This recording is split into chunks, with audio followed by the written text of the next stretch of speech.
Shalom buat semuanya. Semangat.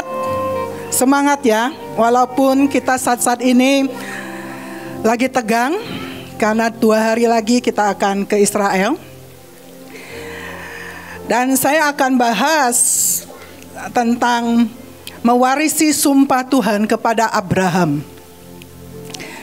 Siapa yang masih bingung tentang sumpah? Ada? Semua sudah mengerti ya tentang sumpah. Sebelum saya bahas tentang bagaimana Abraham menerima sumpah itu, kita sudah bahas, mungkin kemarin pun dari beberapa pemimpin sudah bahas ya. Sebenarnya Abraham itu bukan orang awalnya percaya dan taat. Mari kita baca di Kisah Para Rasul 7 ayat 2. Kisah Para Rasul 7 ayat 2. Saya minta ditampilkan.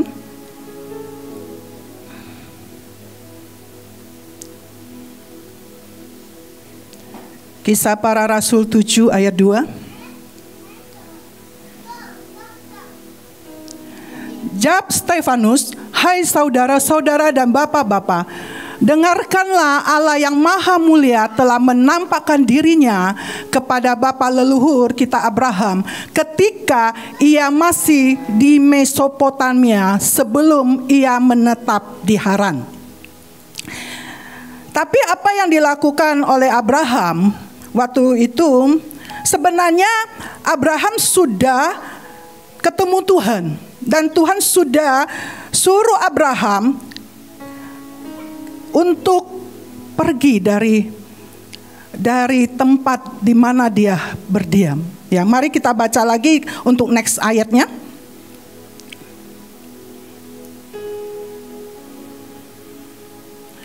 Dan berfirmanlah kepada, keluarlah dari negerimu dan dari sanak saudaramu dan pergilah ke negeri yang akan kutunjukkan kepadamu. Jadi sebelum Abraham ke Haran, Tuhan sudah suruh Abraham keluar dari negerinya dan dari sanak saudaranya. Tapi mari kita lihat di Kejadian 11 ayat 27. Dari kemarin Pak Luki sudah bahas tentang Kejadian 11:27, kemarin juga dari Miss Iren tentang keturunan Tera. Inilah keturunan Tera. Tera memperana Abraham, Nahor dan Haran. Haran memperanakan Lot ketika Tera ayahnya masih hidup. Matilah Haran di negeri kelahirannya di Ur-Kasdim. Abraham dan Nahor keduanya kawin, nama istri Abraham ialah Sarah dan nama istri Nahor adalah Milka. Anak Haran ayah Milka dan Yiska. Sarah itu mandul tidak mempunyai anak. Lalu Tera membawa Abraham dan anaknya serta cucunya Lot. Stop di situ. Yang membawa Abraham adalah Tera, sedangkan yang dapat instruksi adalah Abraham. Ya, itu sebenarnya Tera itu kan artinya delay. Makanya waktu Abraham tidak dengar-dengaran dengan Tuhan, tidak percaya, makanya dia delay hampir 15 tahun. Sumpah itu tidak diturunkan. Ya, ketidaktaatan Abraham. Mari kita lihat setelah itu Tera meninggal, lalu Abraham dengar lagi firman Tuhan di Kejadian 12 ya. Maka disitulah dia pergi dari sanak saudaranya dan dia pergilah dengan Sarah berdua. Dan mari kita lihat next lagi, kita kembali ke PPT. Di ayat 7-8, sahut Abraham, Allah akan menyediakan. Waktu itu Ishak tanya, mana korbannya? Kita sudah mempersiapkan semua. Kita semua pasukan sudah mempersiapkan semua. Ya. Koper sudah ada yang sudah packing. Semua sudah kita siapkan. Tapi kita mau terima sumpah loh. Ini ujian iman Abraham. Waktu kita mau terima sumpah Abraham, maka kita harus perkatakan dengan percaya kita sudah disiapkan dan Tuhan sudah sediakan. Kita sudah siapkan semuanya. Waktu itu Abraham sudah siapkan tungkunya, semua sudah disiapkan Tuhan. Maka waktu Ishak tanya, mana korbannya, mana dombanya, nanti kita akan disiapkan, disediakan oleh Tuhan. Ya. Dan mari kita lihat, Abraham itu adalah punya kekuatan mendengar. Pendengar yang baik dan selalu katakan, here I am. Orang yang bisa mendengar pasti orang yang taat dan melakukan. Ya. Saya akan bahas tentang sumpah Yahweh. Kita dapat 7 sumpah. Nanti Tuhan akan berikan. Ini inisiatif Tuhan yang Tuhan ingin berikan. Dan itu diwahyukan oleh Bu Panglima kita. Tapi bagaimana sumpah itu bisa turunkan untuk kita pribadi, lepas pribadi. Waktu saya dengar tentang sumpah itu, saya bingung. Kok saya harus maksa Tuhan untuk bersumpah? Kayaknya saya nggak layak, ya. Tapi saya cuma bagian saya membereskan diri saya. Ya, mari kita lihat di Kolose 3 ayat 5 sampai 17. Harusnya kita adalah DNA Yahweh, sumpah Yahweh, manusia baru. Kalau kita dapat sumpah Yahweh ini, kita menjadi ciptaan baru yang sesuai gambarnya. Semua sumpah itu yang 6 itu akan turun semuanya buat kita. Ya. Di sini di manusia baru dikatakan, matikanlah dalam dirimu segala sesuatu yang dunia, yaitu percabulan, kenajisan, hawa nafsu, nafsu jahat, dan juga keserakahan yang sama dengan penyembahan berhala. Jadi levelnya sama. Jangan kita melihat orang yang menyembah berhala lebih berdosa daripada kita kalau kita masih tidak membereskan diri kita. Saya sama Beth tidak janjian tentang DNA. Sebenarnya tadi tentang DNA kita. Ya. Lalu ada ayat ke-8 katakan, buanglah semua itu, marah, geram, kejahatan, fitnah, dan kata-kata kotor yang keluar dari mulutmu. Ayat 9, jangan lagi kamu saling mendustai karena kamu telah menanggalkan manusia lama serta kelakuannya. Ini mungkin ayat ini udah kita hafal semua, tapi masalahnya apa kita mau bertobat dan minta ciptakan kembali Tuhan. Saya bersyukur banget ada di tempat ini karena kita penuh dengan kasih karunia. Tiap tahun kita doa, kita minta dihapuskan dosa, tapi jangan kita main-main dengan kasih karunia. Karena setiap kali kasih karunia itu dikasih, pasti ada kebenarannya. Waktu Yesus sudah kasih contoh waktu perempuan yang berdosa itu. Tuhan katakan, aku ampuni tapi bertobat. Dan di situ kita ini diperbaharui di ayat 10 katakan, mengenakan manusia baru yang terus menerus diperbaharui untuk memperoleh pengetahuan yang baru. Saya udah 15 tahun ya tanpa terasa ada di tempat ini, dari Cengkareng ke sini bolak-balik, tapi saya nggak berasa capek sebenarnya. Tapi saya cuma bilang, Tuhan, saya harus diperbaharui terus. Jangan sampai saya ujungnya tidak berkenan pada Tuhan. Kita seringkali berdoa dan seringkali kita deklirkan kita harus hidup dalam perkenanan. Mari kita baca Roma 8 ayat 8. Dikatakan, next. Mereka yang hidup dalam daging tidak mungkin berkenan kepada Allah. Jadi kalau kita hidup mau berkenan, berarti kita tidak boleh hidup dalam daging. Yang daging apa? Keinginan mata, keinginan daging, keangkuhan hidup. Itu semua kedagingan. Ya. Itu semuanya tidak berkenan di hadapan Tuhan. Hari-hari ini, saat-saat ini kita lagi diperhadapkan dua, berkat atau kutuk. Mari kita baca di Ulangan 11 ayat 26 sampai 28. Saya minta ditayangkan. Ulangan 11 ayat 26 sampai 28. Lihatlah, aku menghadapkan kepadamu pada hari ini berkat dan kutuk. Next. Berkat apabila kamu mendengarkan perintah Tuhan Allahmu yang kusampaikan kepadamu pada hari ini. Dan kutuk jika kamu tidak mendengar perintah Tuhan Allahmu dan menyimpang dari jalan-jalan yang kuperintahkan kepadamu pada hari ini dengan mengikuti Allah lain yang tidak kamu kenal. Tadi manusia baru kita seperti penyembah berhala. Kita nggak kenal Allah kita. Makanya kenapa hidup itu dalam kutuk. Saya belajar terus kalau waktu ada sesuatu yang terjadi dalam hidup saya. Waktu anak saya dibawa pulang, suami saya sakit, tapi suami saya sekarang sudah sehat, ya. Ini buat saya belajar terus, ada apa Tuhan? Perintah apa yang membuat kok turunnya kutuk? Sedangkan pelayanan terus berjalan, tapi yang ada adalah kutuk yang turun. Tapi saya percaya Tuhan tetap Tuhan, ya, yang memegang kendali dan tidak pernah salah. Keputusan apapun yang terjadi dalam hidup saya tahu Roma 8 ayat 28. Tuhan rekayasa semuanya untuk mendatangkan kebaikan bagi orang yang mengasihinya. Dan saya berharap kita semuanya hari-hari ini kita diberi kemurahan untuk terima sumpah. Itu inisiatif Tuhan untuk kita.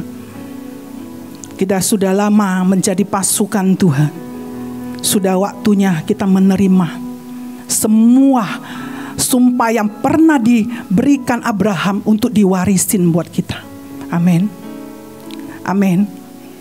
Jangan gak percaya. Ayo kita bereskan.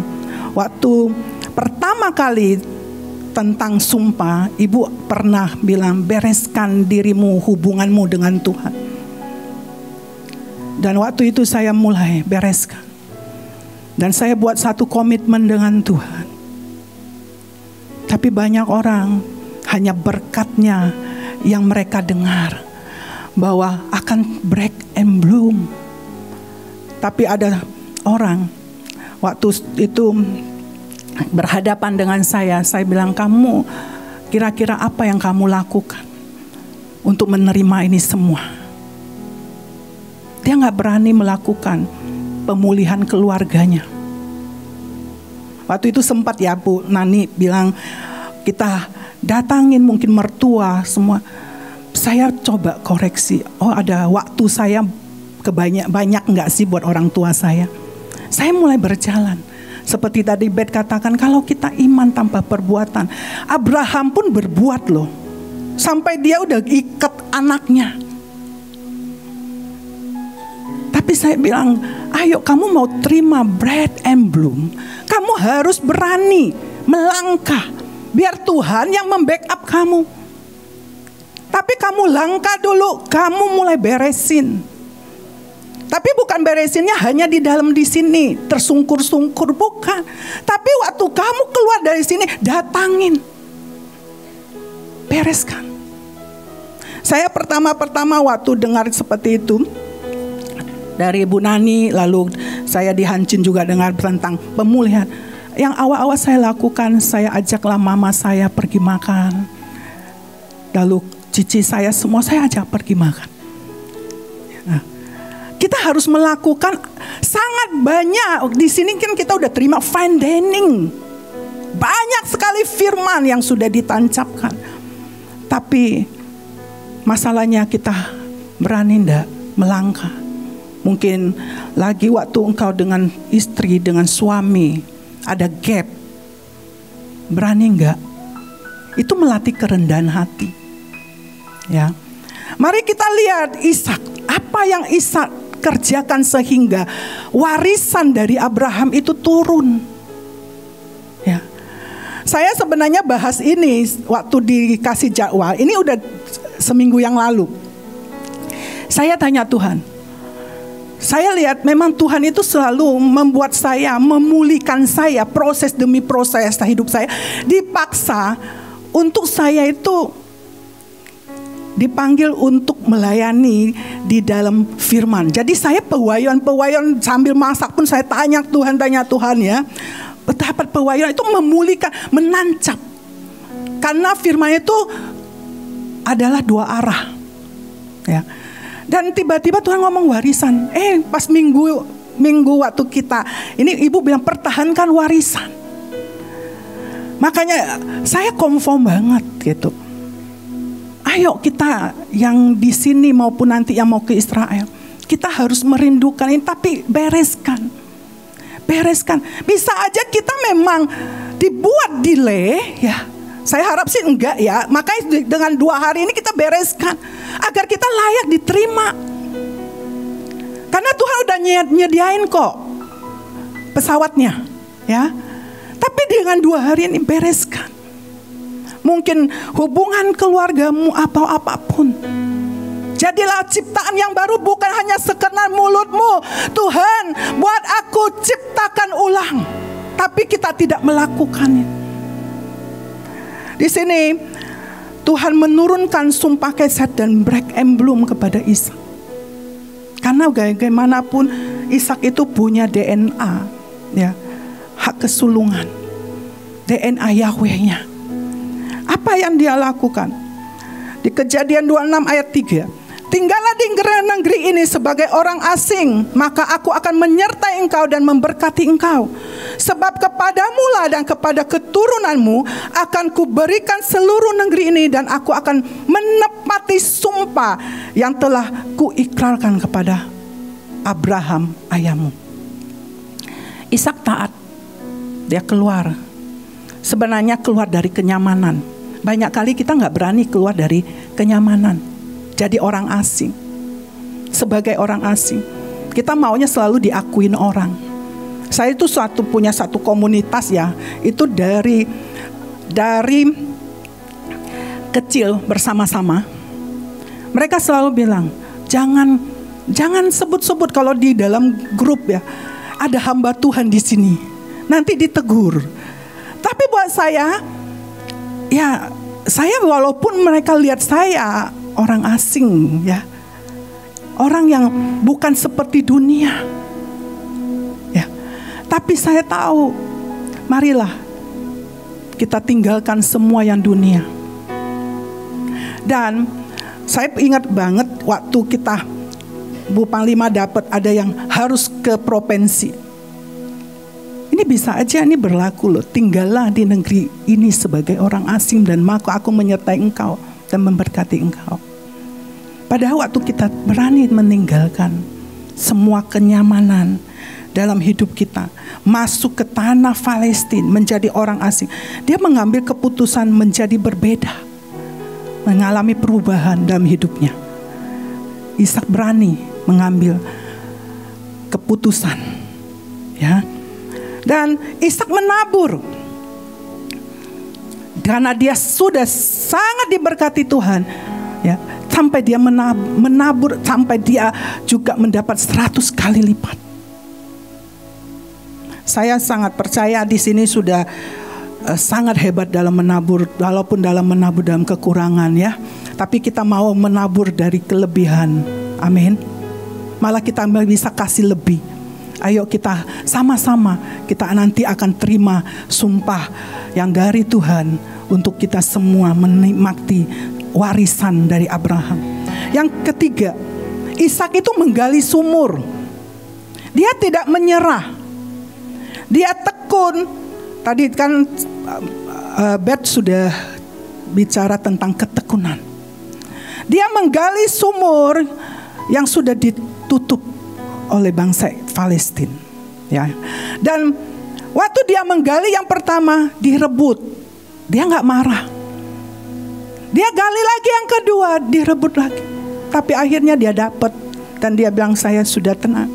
Dan disitulah dia bangun mezbah, dan disitulah Tuhan turunkan sumpah buat dia. Waktu kita direbut semua, mungkin engkau gali banyak hal. Engkau direbut semua oleh mungkin saudara-saudaramu apapun. Tapi didapatin engkau marah, atau engkau mulai gali lagi yang lain. Dan engkau tetap mengucap syukur. Dan Ishak itu tekun dan tidak menyerah. Mari kita baca Ibrani 10 ayat 35-39. Ini ayat saya nggak janjian, kemarin sempat Miss Iren bicara tentang mengundurkan diri. Ini ayatnya. Sebab itu janganlah kamu melepaskan kepercayaanmu, karena besar upah yang menantinya. Jangan pernah kita lepaskan. Sebab kamu memerlukan ketekunan supaya sesudah kamu melakukan kehendak Allah, kamu memperoleh apa yang dijanjikannya. Sebab sedikit, bahkan sangat sedikit waktu lagi, dan ia akan datang, sudah akan ada, tanpa menangguhkan kedatangannya. Tetapi orangku yang benar akan hidup oleh iman. Dan apabila ia mengundurkan diri, maka aku tidak berkenan kepadanya. Tetapi kita bukanlah orang-orang yang mengundurkan diri dan binasa, tetapi orang yang percaya dan yang peroleh hidup. Amin. Amin. Kita nggak pernah mundur. Kita tetap pasukan terdahsyat. Amin. Kita akan terus menerobos yang mustahil menjadi keajaiban. Amin. Dan saya mau mengingatkan kembali, ini ayat yang sudah favorit di Lukas 8 ayat 15. Firman sudah banyak ditaburkan di tempat ini. Tapi bagaimana tanah yang baik? Adakah tanah yang baik? Ya. Karena Tuhan sudah mengingatkan, yang jatuh di tanah, saya minta PPT-nya aja. Oke, itu juga boleh. Yang jatuh di tanah yang baik, itu ialah orang yang setelah mendengar firman dan mengerti, menyimpannya dalam hati yang baik dan mengeluarkan buah 100 kali, 60 kali, 30 kali di dalam ketekunan. Kalau bisa menghasilkan, kalau 100 kali, 60 kali, 30, dengan syaratnya tekun. Jangan setiap kali dari Bu Panglima sudah mendapatkan perwayuan, yang lama ditinggal, dah dikerjain. Harus ada ketekunan. Sekarang kita bicara sumpah, yang lama ditinggal. Gitu. Nggak, ini ada ininya, jalannya ada gitu ya. Ada kesinambungan, bukan ditinggal, tapi tekun, dikerjakan terus.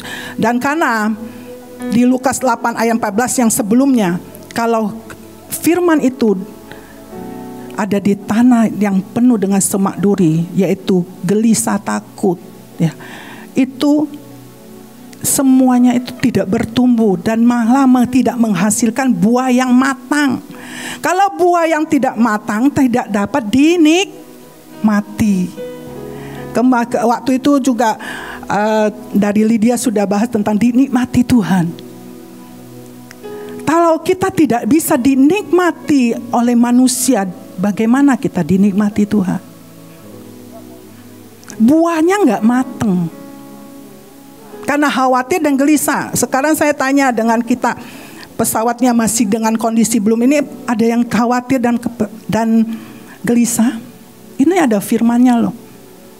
Kalau di Lukas 8 ayat 14 ya, atau Matius 13 ayat 22. Itu kita masih khawatir nggak? Ini kita lagi diuji iman kita. Nah, untuk penutup saya kasih satu ayat, Yohanes 8 ayat 11. Yohanes 8 ayat 11. Tidak ada Tuhan, lalu kata Yesus, aku pun tidak menghukum engkau, pergilah dan jangan berbuat dosa lagi mulai dari sekarang. Ayo, kita sudah, ini levelnya sudah sumpah yang Tuhan mau kasih. Jangan lagi kita dilihat tidak kudus. Karena kita mau terima sumpah holy forever, itu bukan cuma kita bicara holy forever, kudus selamanya. Kita lihat di Ibrani 10 ayat 10 dikatakan, waktu satu kali dikuduskan selamanya harus kudus. Amin. Itu dikuduskan. Holy forever, bukan lagunya enak holy forever, enggak. Tapi bisa enggak kita berkomitmen sama Tuhan untuk kita hidup dalam kekudusan? Mari, ini ayat ini di terakhir Tuhan katakan, jangan berbuat dosa lagi. Pergilah. Dia ampuni semuanya, dikuduskan lagi sekali lagi buat kita, ya. Dan mari kita mulai terima sumpah itu, dan kita mengalami kelimpahan. Semuanya akan diberikan oleh Tuhan buat kita semua. Saya mau nyanyi penutup satu lagu, ini lagu 20 tahun yang lalu sampai saat ini tiba-tiba Tuhan ingat bergumam lagu ini.